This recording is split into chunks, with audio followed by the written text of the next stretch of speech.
So, we left off with Solomon falling into idolatry and dying, and his son, Rehoboam,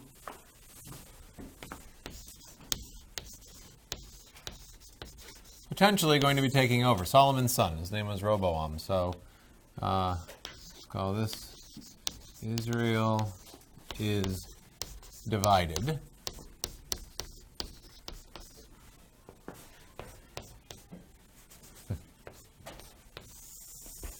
All right. So Rehoboam is going to be made king, and he gets together and with some of the wise men. He says, "Well, what should I do in order to be a good king?" Yes, you may. And the elder wise men said, "The people are tired of being taxed." Remember, we talked about there's two issues for Solomon that he got away from what he should be doing. One was the idolatry that he fell into, and the other was the fact that he was taxing the people for no good reason other than to fill his coffers and to keep building all these beautiful things that he wanted. Before, the taxes were for the building of a temple, which everyone had agreed to, but the taxes didn't stop. They're very heavy, burdensome taxes, on the people. And the elders said, "Stop the taxes, lighten the taxes." If you want to unite the people, then lighten the taxes and get back to the one true worship. But Rehoboam didn't like this answer, so he gathered together some of the younger men who were around and asked them what he thought they should do. And they said, no, tell the people that they're going to tax them more. If they thought the taxes were bad before, you're going to tax them even more. That's how you keep control of the people. So Rehoboam went to the people and he said he was going to raise taxes, and they complained. And he said, "Oh, you think it was bad before? It'll be 10 times worse. I will tax every penny out of you if I have to, because I am the king." And how do you think that made the people feel? Pat? Really bad? Yeah, really bad. A lot of the people rebelled, And not only did they rebel, but they had someone to lead them in their rebellion, a man by the name of Jeroboam. Jeroboam had been cast out of Solomon's kingdom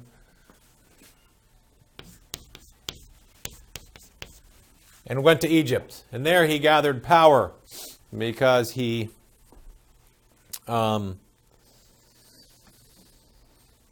I think he actually married maybe an Egyptian princess over there, but it had been prophesied that he would come to rule. And Solomon didn't like that prophecy, and so tried to kick him out. But he now returns from Egypt, and the people are ready to be ruled by someone other than Rehoboam. And so Israel is divided, and it's divided into two parts. Rehoboam becomes ruler of what is going to be known as the Kingdom of Judah. And Jeroboam, what will become the Kingdom of Israel. So when we talk about the Kingdom of Israel from now on, we're not talking about all of Israel. We are talking about part of it. There were two tribes that went with Rehoboam. Obviously, Judah, I think you can do it without that, and Benjamin. The rest of the tribes, the other 10 tribes, split off with Jeroboam, and he becomes their king. And this is a split also, to some extent, along kind of a northern-southern line. If you look on the map here on the wall up above, all right, you can see in the map, the red on the bottom is the Kingdom of Judah, and the Kingdom of Israel is the yellow above. Here on the map, the divided kingdom. Here is Judah. Now this is the Mediterranean Sea right here. This is where the Philistines live, and they're coming back into power again to some extent. Many of the tribes around them are starting to gain power because Solomon's sin. God allowed them to start to grow in power again. Israel's the yellow up on top here. The yellow up on top. Jerusalem is right here in the Kingdom of Judah. Judah, Judah. Now, these kingdoms were split in geography and by rulers, but not by faith. And the temple that Solomon had built, where the ark was, where the people would come to worship at least once a year, sometimes more often, was in Jerusalem in the kingdom of Judah. Okay, if you can see that, in the kingdom of Judah. So that presented a problem for Jeroboam. He did not want the people going to the kingdom of Judah to worship because he was afraid that at some point they would go back and say, we want to be a united country again. So let's go back to being a united country under Rehoboam, who was down in the south. So, Jeroboam had 2 temples built with golden calves inside.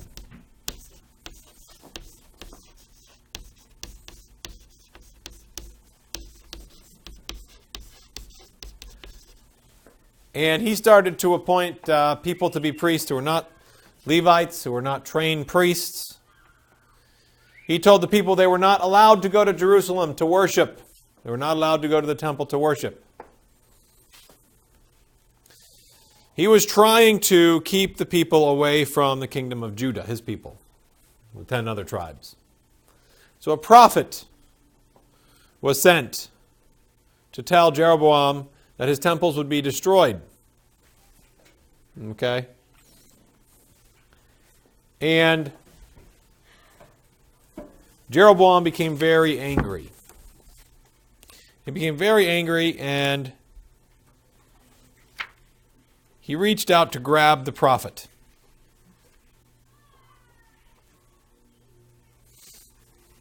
And when he did, his hand was stricken dead, like withered. Okay? Withered. So prophet, I'm just going to put that on the board. Prophet told him the temples would be destroyed.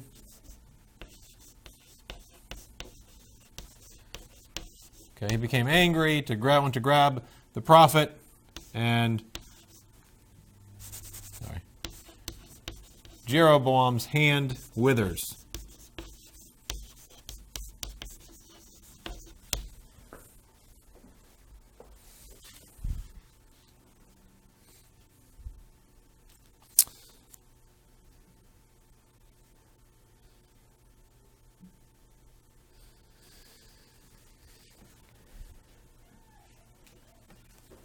Jeroboam became very afraid, and so did all the people. And the prophet prayed for Jeroboam because he hoped that if he did and showed him mercy, that Jeroboam would return to the true faith. So he prays for Jeroboam. The prophet prays for him. Maybe we can put an arrow. Okay. He prays, and the hand heals.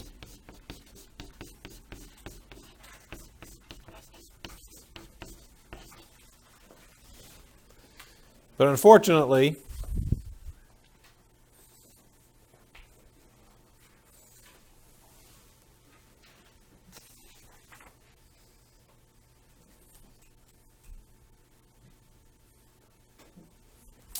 Jeroboam did not return fully to the faith.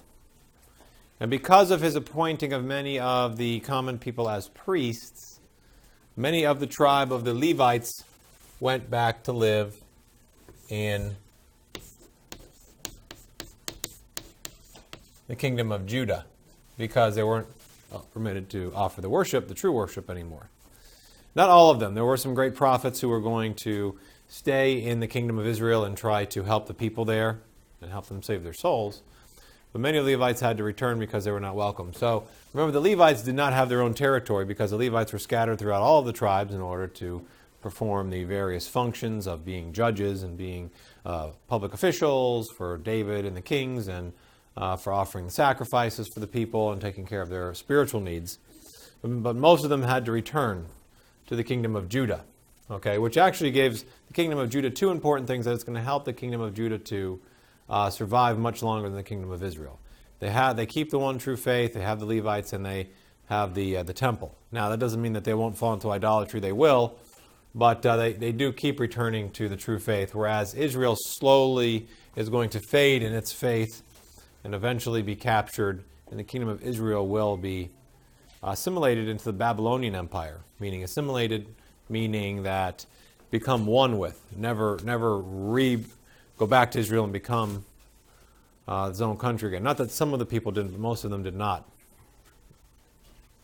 All right, so back in the kingdom of Judah, Rehoboam has been told by the prophets who remain there that he is not to declare war on the kingdom of Israel. He wants to.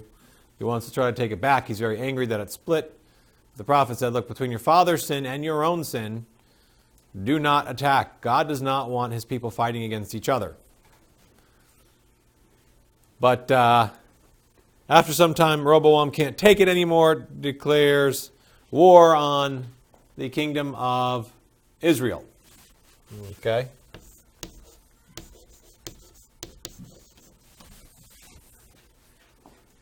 The war is unsuccessful. It's unsuccessful for both sides.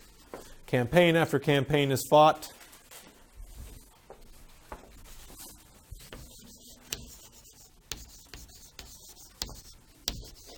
And the war ends with no winners, just losers. When I say just losers, it's all the people who died in these wars, all the people whose lives were basically sacrificed for no good reason, even though the kings were warned not to do it. And that was some of the danger that Samuel had originally warned the people about, didn't he? He said, look, the people are, that kings will draft you to fight for them, that kings will make you do their bidding. They will tax you. God warned his people through Samuel about those dangers. And the people said, no, we want a king. And they got a king. And sure enough, here we have heavy taxes, splitting the kingdom up. We have people being sent to fight against each other, not even against the pagan peoples to protect their land or to take the promised land as God prophesied, but against each other. Brother against brother. Cousins against cousins. Tribe against tribe. Okay? That's the punishment that they got for having kings.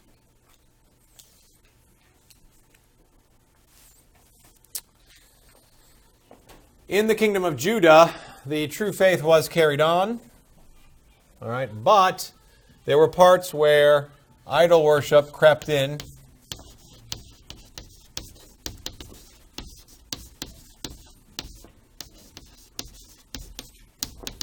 To the kingdom of Judah. I'm going to put K of J from now on, usually when I'm talking about one or the other. Kingdom of I, so you know, all right? It did creep into there, okay? This war lasts for many, many years, well after both kings had even died. Okay, it was a miserable time. The sins of Solomon and his son were going to cost the people and the Israelites their unity, their lives, and in some cases their faith. Very sad times. But even in the worst of times, even of the saddest of times, God gives us examples of people who remain true. And one of those stories is a wonderful story about a man named Job. Now, Job was a very holy man. That's the first thing you need to know about him. Job was a holy man.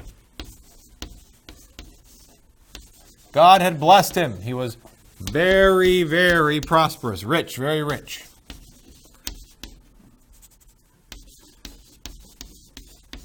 He was rich in many ways. He was rich in his family. He had many sons and daughters, a wife. He had much land, sheep, cattle, camels. Okay? He was rich spiritually, and he was rich here on this earth. And so, in the terms of the Bible story, the way that it goes is that, now,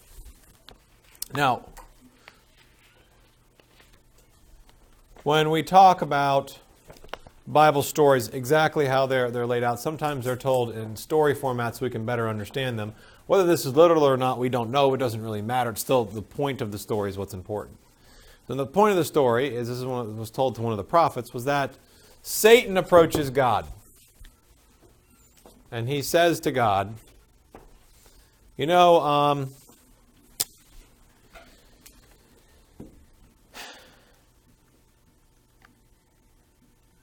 you have a lot of people and they just can't remain true to you, can you? I mean, look at You give them all these blessings, you make them the greatest nation on earth, but we'll give them the wisest king. And yet here they are, a short time later, fighting among each other.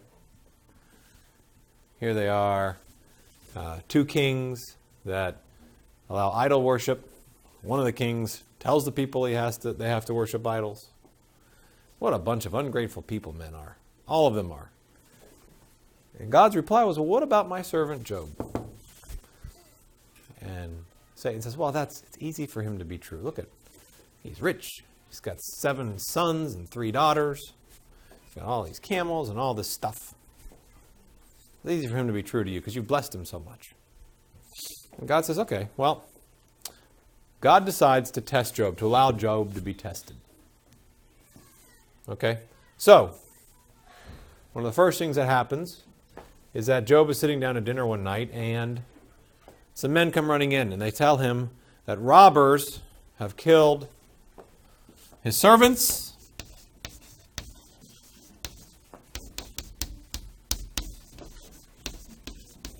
and stolen all of his cattle and sheep and lambs.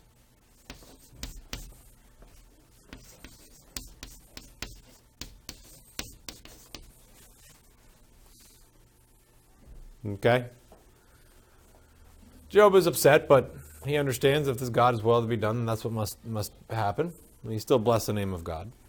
Then another servant comes running in and tells him that a fire has consumed all of his barns. A great fire broke out, and it spread, and it has destroyed all of his barns.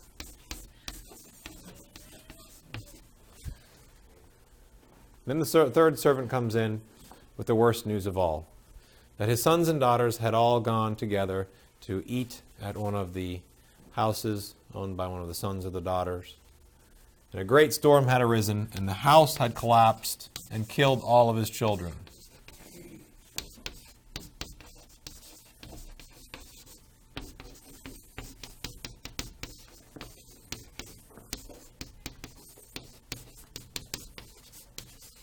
Terrible thing. Of course, Job was upset, but that did not cause him to blaspheme God or to lose faith in God. His response was, the Lord giveth, and the Lord taketh away. Blessed be the name of the Lord. He realizes that all of these things, including his children, were blessings that were given to him by God, of God's own free will, and if God chose to take them back, God could. He said, blessed be the name of God. So then as the story goes, Satan came to God, and God said, see, Job is still faithful to me. Satan said, well, that's still easy for him. He still has good health. He's still in good shape. And God says, okay, I will allow you to tempt him again. And so now Job is struck with boils, terrible, horrible, open wounds all over his body. He's in abject poverty. He has no money, no servants, nothing left. And now his body, he's terribly afflicted with open wounds and sores just oozing all over his body. It says things got so bad, he actually went out and sat on and this is literally what the Bible says, he sat on a dunghill. Okay, anyone know what dung is? Dung is a pile of animal poop. Okay, there's another way to do animal excretions. Because they use it for fertilizer. So they'd pile it up because then they would use it in the fields for fertilizer. And he sat on a pile of dung, okay, because he was so miserable. And his friends came, and his friends rebuked him. Some friends, they said, what have you done? You must have been a bad person. You must have upset God. You must have done all these terrible things. Okay? And Job defended himself there. He said, no, I did not. I did not. I didn't do anything bad, I didn't do anything sinful. But the Lord has given me all this, and the Lord has taken away. The Lord gave me my body and my health, and the Lord has taken it away. Blessed be the name of God. He still blessed the name of the Lord, no matter what happened to him.